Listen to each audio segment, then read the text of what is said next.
Lakad-lakad ako, ganyan. Hello! Hi guys! Lakad-lakad muna tayo dito guys. Andito tayo sa may La Poblacion Phase 3E sa Muzon, Barangay Muzon, San Jose del Monte, Bulacan. Nakikita nyo sa likod ko guys. Ang tawag dito ay row house or bungalow na lofted. Papakita ko siya sa inyo pero hindi natin mapapasok yung loob, nakalock. Kasi baka akala nyo RFO to, hindi to RFO. Lahat yan may owner na. Pag nakatayo na may owner na. Kasi pre-selling po dito. Pero ang maganda kahit pre-selling siya, ano lang siya, 12 months lang yung down payment. After 1 year, makakalipat ka na. For approval na ng Pag-ibig after 1 year. So ito,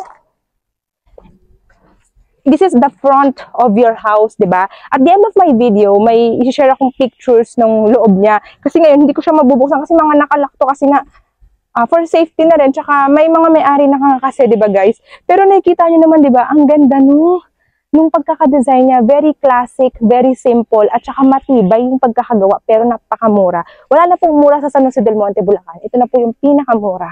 So, ito, nakikita nyo siguro yung Bria, kasi itong La Poblacion, kasi parang Bria Muzon, San Jose del Monte, yung pinaka-landmark niya rin, kasi nga, katabi niya po yung Bria.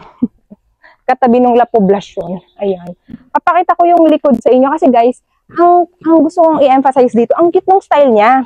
Ano to pag ganun po siya. Kasi sa loob nito may loft. So, bungalow siya na may loft. Yung loft na yun yung magiging bedroom mo. Tapos in the future, pwede kang magpa-expand, diba? Meron tayong malalaking lot area na 80, 90, or kung may 100 man, may mga ganun na lote, or 60, ganyan.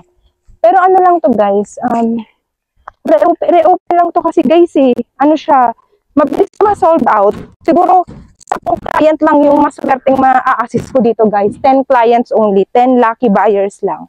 So, ayun, paubos na siya. So, ayan, nakikita nyo naman sa video yung buo. Yung kabuuan ng likod, di ba?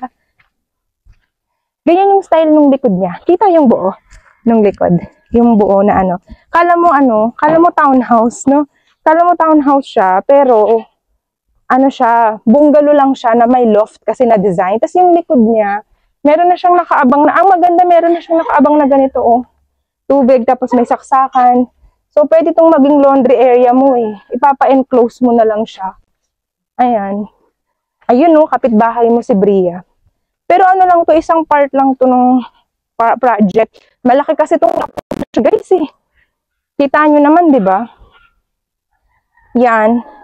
Papakita ko kung mga 5 minutes drive or 5 minutes away, magka-tricycle kapag nasa Muzon, Sarmiento Homes, doon sa may simbahan, San Labrador Parish Church, Muzon, Sarmiento Homes.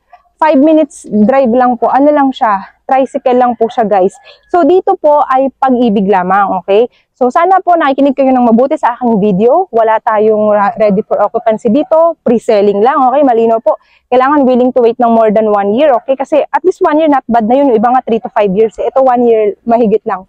Tapos guys, Pag-ibig financing lang tayo dito, walang bangko. Pwede kang cash buyer, pwedeng Pag-ibig. Yun lang, wala ring in-house, okay? Tapos dito, kahit mura lang siya, kahit low cost siya. Magandang klase, matibay. Tapos, hindi po ito yung exclusive na subdivision. Pag nagpunta ka rito, pag tinariping kita, ang style niya po ay open village. So, open village po ito, okay? Napakalaki niya po. So, kung ang plano mo, tirahan man to, parentahan, paupahan, di ba, investment, pwede siya kasi sobrang matao po sa lugar. Malapit sa mga palengke, malapit sa school, sa hospitals, malapit naman po siya sa lahat. Tsaka hindi naman po ito yung area na binabaha. San Jose del Monte po ito. Ang San Jose del Monte in general, 90% of the time, actually 95% of the time, it's a non-flooded area. So, yun lang po yung masasabi ko sa inyo.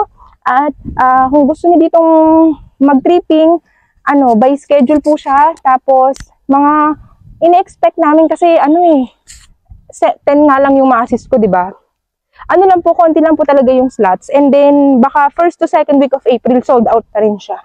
Kasi lang to, nag-open lang uli sila ng bagong slots. Kasi, yung first batch, yung second batch, na sold out na agad. Ganun po siya kabilis. Isang 1 to 2 months lang na sold out na yung mga unang batches. So, ito ay row house, lofted bungalow, pang small family lang po siya, ha? Hindi po siya malaki.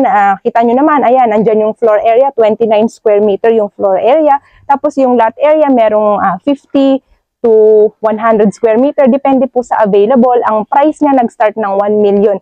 1 million yung pinakamura natin. Meron pang 900,000 plus eh. Or almost 1M na rin. May 1.5, 1.2, 1.3. Ganyan yung ating mga total contract price po dito. So, ngayon, alam nyo na yan, Pag-ibig Financing, ang required salary dito mababa lang. From 20,000 pataas. Depende sa sukat ng lote na makukuha mo. So, nakikita nyo na yung aking Viber, WhatsApp. All you need to do is to contact me directly. Mention nyo lang, Lapob Muzon. So, Lapob is in short for La Poblacion, okay?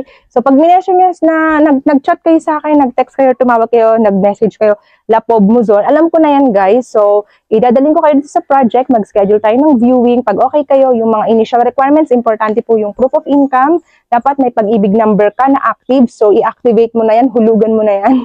Tapos, OFW local employed, pwede po. Kailangan natin ng proof of billing, kailangan natin ng 2 valid IDs, kailangan natin ng birth or marriage certificate. So, importante po yung mga requirements na yun kasi si developer is medyo mabilis po siya mag-process kay Pag-ibig. So, yun lang naman guys. Mabilis lang talaga tong tripping natin, ha?